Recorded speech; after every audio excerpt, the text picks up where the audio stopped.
think we need a big check-in, a really big check-in.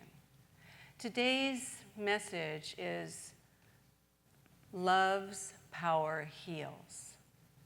But I need us to really check in to see if we believe that or not. That's a pretty big belief in something we can't see and don't know. Now, I want you to really know what creates our understanding of if love could really heal are our beliefs. Our beliefs are the invisible power, the invisible force that shapes our perceptions, our thoughts, and our actions. And beliefs are going to be the things that we need to check in and see if we can really embrace that or not. I want to read you something from the Science of Mind textbook by Ernest Holmes. And he talks about the law of love. He doesn't talk about the law of love often, but he talks about the law of love. He believes in it for sure. But he says the answer to prayer is in the prayer when it is prayed. It doesn't go out and get answered somewhere else. It's in the prayer when it is prayed. The belief of the one who is praying, that belief of the one who is praying sets in motion the law of love. Sets in motion that law of love. And the law of love is the fundamental law of the universe. The law of love. Just as Jesus spoke, he had 2 commandments. Only love God with all your heart, your soul, and your spirit, and your mind, and love one another. I don't think we're doing too well. But the good thing is, our beliefs are the generating system, which really shape our lives, and they shape what we're doing and how we think about things, but they can be renewed, and I think it's time for a lot of renewal. We don't go to the DMV, we go to the GMV, the God's something. But anyway, we go there because we've got to get new beliefs that support a better way of life. You know, I had only a minimal stack of the abundant source of books I have on love. But the top one was Return to Love by Marianne Williamson, which was written in 1999. And she said humans are in danger because we fight too much. We fight with ourselves, we fight with each other, we fight with our planet, we fight with God. If we are going to get better, we have to return to love. And Barbara, as you were sharing my favorite person, well, not my favorite person, but my favorite, I was going to say dead person, but not that I doesn't even know. Anyway, my favorite Sufi mystic. Rumi says, the heart knows the way. Go in that direction. And we need a renewal in our driving abilities to follow the path of love, because it can be hard. But we have to really renew our understanding of what love is. It's way more than just an emotion. It is the essence and energy of God's goodness. And we talk about the law of love. The law of love activates the law of God's goodness. Life is inherently good. Just repeat that, please. I heard some questions. Let's do it one more time. Life is inherently good. It doesn't feel that way all the time. There's no guarantees because, as you said so beautifully, Christian, that life is our teacher. It's here to teach us that we can grow and expand, to move into our place of wholeness, of oneness, of unity, and be together. It's our teacher. Some lessons we learn the very best in the calm and peace and clarity. And other lessons we learn best in the mess and the storm and the chaos because we're not really getting it.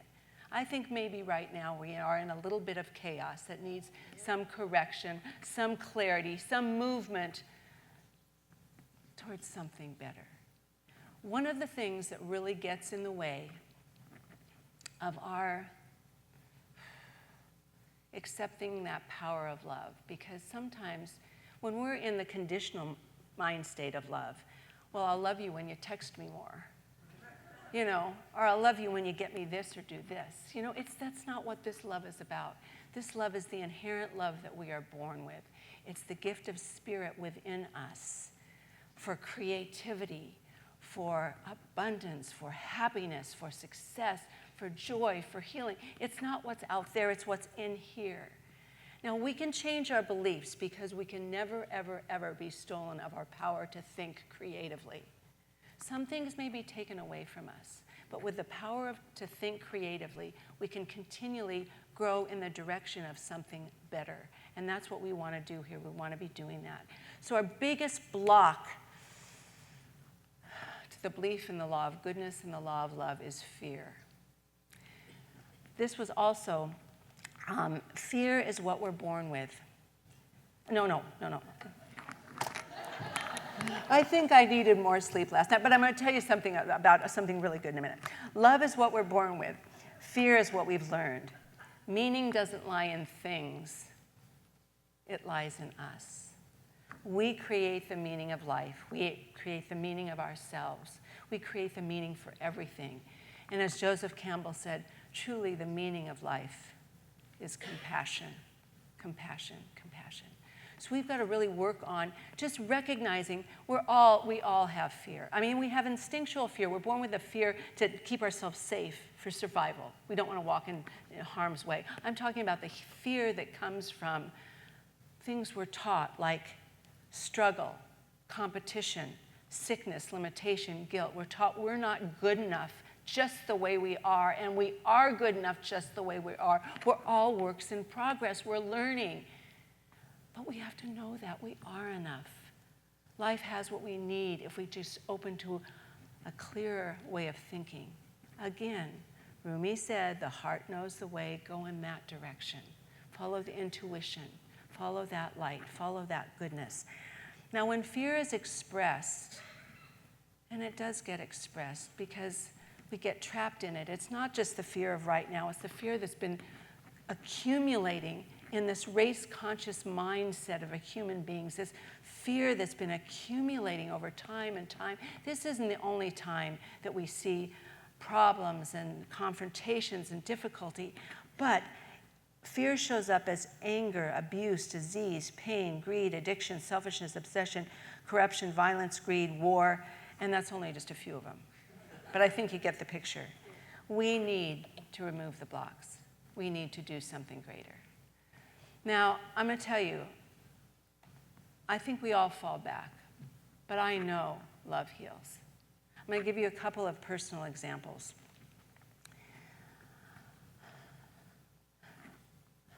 The greatest gift and the greatest tragedy that happened to us, and the reason we're all here is from the loss of a daughter that was in that 1992, the same year Marianne Williamson wrote her book. It was abrupt, unexpected. She was in a vital part of her life, just full of goodness, and innocent car accident, but it rips your life away.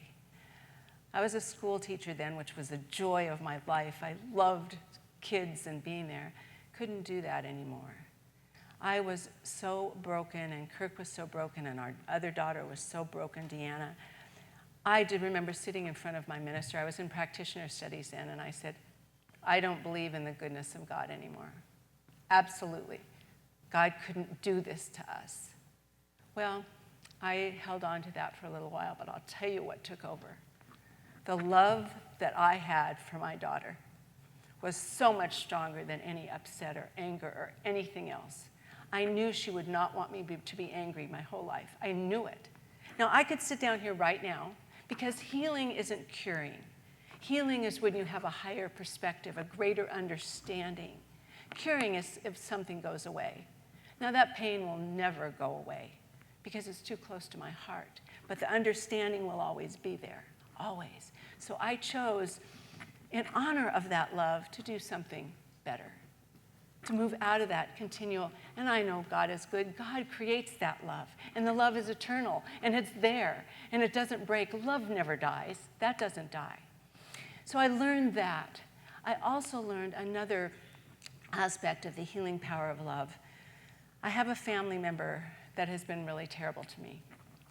Terrible. And I spent so much time letting that, whatever you want to call it, abuse or whatever, that problem eat away at me.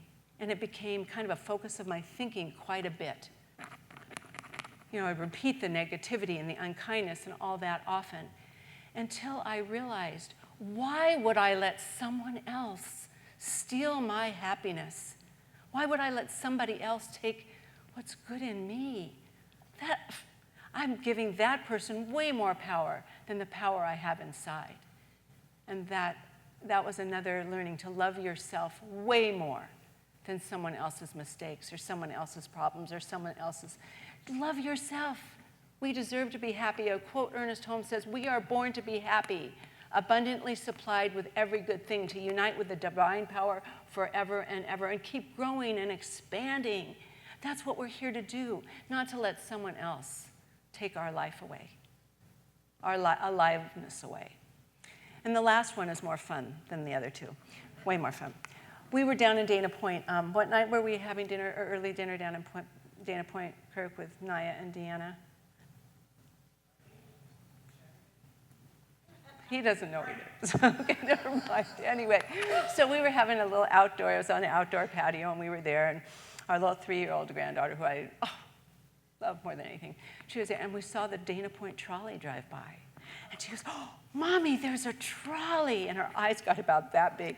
And I see her on her phone, looking up the trolley schedule, And so she said, "Mom, if we walk just up the street, and then Dad could drive to the other side, down into other place and pick us up, but we could go on the trolley ride." And I said, "Oh, how fun." So we walk up there, and we get on the trolley. And little Naya, you have never seen such joy and happiness from something so simple. Of course, they were playing Bob Marley and the Beach Boys and all sorts of fun stuff, too. But the joy, and joy is so contagious. It is so contagious. If we want to love completely and be available to God's goodness, we've got to be there and just be open to the good that's ever present. Love can change. Here's another, this was a great. Love gives us a heightened perception of life. Love gives us a heightened perception of life and the world, so we are able to see the miracles that are ever unfolding. There's not a time when the miracle of life isn't at work. We get so blinded in our busyness, and we get blinded in just maybe what's wrong or the busyness or something else, that we miss the amazing goodness of life that's unfolding always. Every single moment, there's goodness unfolding. We need to learn to not only see it and understand it, we have to live it. Love is actually not very much if it's not put into action. We are here to be co-creators with God. We are here to be the expression of God's love. We've been given that love. We've got it in us. It can never die. It can be hidden, and it can go to sleep for a very, very, very long time. Its love is there. Sometimes we need that really, really, really loud alarm clock that's telling us, wake up. It's time to set your path in a new direction. Listen to better words. Listen to some, because the thing we need to change is our brain. Our brain. Because our heart, we need to clear the path to the heart, but the heart is created in love. We need to know that. So if we're going to actually start, if you don't know how to get started on this path, because there's a lot of stuff, giving, start listening, start being available to someone else, to just be there, to take time from such our busy lives. Turn off the computer, the cell phone, and just be available. Make a phone call. Do something sweet and kind. You'll feel better. We all feel better if we reach out. Now, love's inward. It's an inward process, yes, but we've got to be in this give and flow of life that we're doing. We're doing the work. We're giving the caring and love for sure. So we listen. We give time. People need reminders, like our virtues. I love your creativity. I honor it. It's beautiful. I love your kindness, your compassion. We need to call out the goodness and acknowledge it. It's nothing if it's left to sleep alone. We need to be doing that and caring about that. I want to read to you, before we have our prayer wall, I want to read to you something from, Ernest Holmes has a 365, it's called 365 Science of Mind. And it's every day it has another little phrase, a little quote, maybe 3 paragraphs. And there's a paragraph that this comes from, and it's about love, but it wasn't in February. It came in January. That's how important it is, okay? And it says,